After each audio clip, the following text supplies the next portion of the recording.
तरफ ब्रिटेन के संसदीय चुनाव में लेबर पार्टी की बड़ी जीत हुई है और कंजर्वेटिव पार्टी की सरकार को 14 साल बाद बेदखल कर दिया है और ब्रिटेन को नया प्रधानमंत्री मिला है।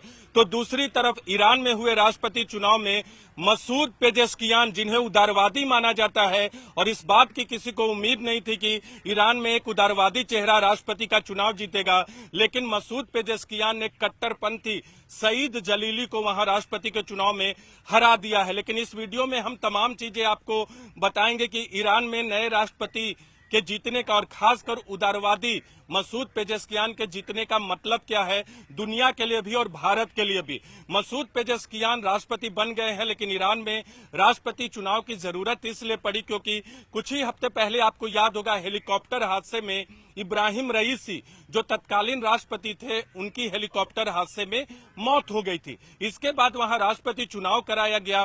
पहले राउंड में 4 उम्मीदवार थे, लेकिन चारों उम्मीदवारों में से किसी को भी 50% वोट नहीं मिला।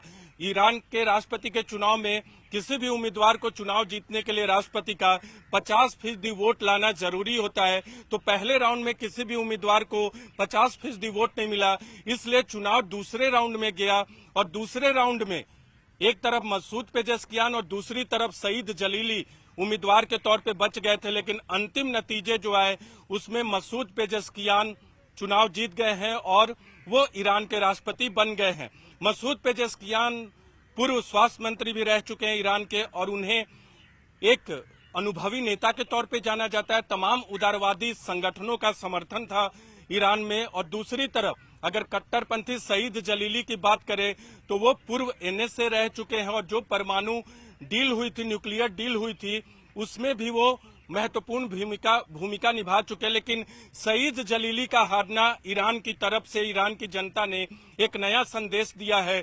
लेकिन सबसे बड़ा सवाल है कि मसूद पेजेश्कियान किस तरह के नेता शामिल होंगे। देखिए, चुनाव के दौरान उन्होंने वादा किया था कि पश्चिमी देशों से वो संबंध सुधारेंगे और बावजूद इसके पश्चिमी देशों के तमाम तरह के प्रतिबंध है, क्योंकि पश्चिमी देशों का मानना है कि न्यूक्लियर संवर्धन कर रहा है ईरान और वो परमाणु शक्ति बन सकता है। तो इन तमाम चीजों के आरोपों के बीच में पश्चिमी देशों की तरफ से ईरान पे तमाम प्रतिबंध लगाया गया है, जिसका आर्थिक नुकसान भी ईरान को होता है। लेकिन मसूद पेजेश्कियान ने कहा है कि वो पश्चिमी देशों से, यानी अमेरिका, फ्रांस, ब्रिटेन, जो वेस्टर्न कंट्रीज हैं, उनके साथ संबंध सुधारेंगे। तो देखना ये होगा और ये पहली चुनौती होगी मसूद पेजेश्कियान की कि क्या जो प्रतिबंध ईरान पे पश्चिमी देशों की तरफ से लगाए गए हैं, उन प्रतिबंधों में कोई छूट या ढील दिलवाने में कामयाब हो पाएंगे।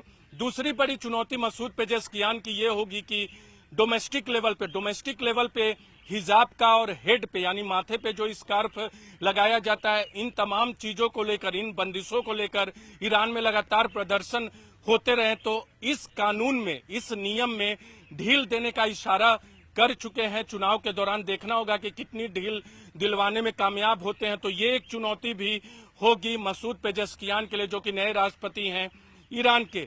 तीसरी महत्वपूर्ण चुनौती होगी कि इस वक्त आपको पता है कि लंबे वक्त से इजराइल और हमास के बीच में गाजा में लड़ाई चल रही है, पश्चिमी फिलिस्तीन में लड़ाई चल रही है इजराइल और फिलिस्तीन के बीच में। तो इस लड़ाई में क्या भूमिका होगी? अब तक जो है हिजबुल्लाह की बात करें, हुती विद्रोहियों की बात करें, हमास की बात करें, ईरान का समर्थन रहा है।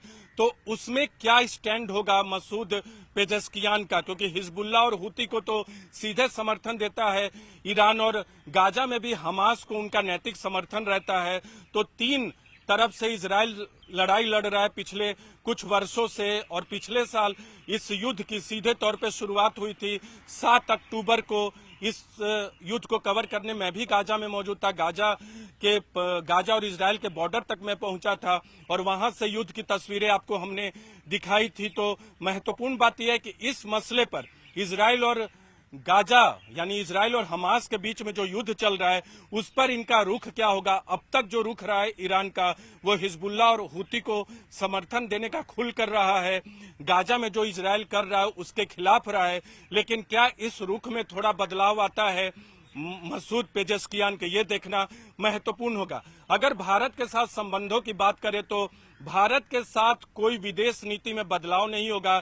ईरान के साथ मजबूत आर्थिक संबंध रहे हैं हाल के वर्षों में, और उदारवादी चेहरे के जीतने के बाद यानी मसूद पेजेस्कियान के जीतने के बाद भी दोनों देशों के रिश्तों में कोई बदलाव नहीं होगा। दोनों देशों के रिश्ते सामान्य रहेंगे और आने वाले वक्त में अच्छे भी रहेंगे। लेकिन भारत और ईरान के बीच में एक महत्वपूर्ण प्रोजेक्ट जो है वो चाबहार का प्रोजेक्ट है, और इस प्रोजेक्ट में भारत ने काफी निवेश किया है, और इस प्रोजेक्ट के जरिए अफगानिस्तान से या मध्य एशिया से संपर्क स्थापित करने में बहुत सहूलियत आने वाले वर्षों में होंगी, और व्यापार भी बढ़ेगा और सहूलियत भी बढ़ेगी। तो चाबहार प्रोजेक्ट एक महत्वपूर्ण प्रोजेक्ट है दोनों देशों के बीच में। भारत इसमें काफी निवेश कर चुका है, लेकिन मसूद पेजेस्कियान के आने के बाद भारत और ईरान के रिश्ते पहले से और बेहतर ही होंगे, उसके खराब होने की कोई भी गुंजाइश नहीं है।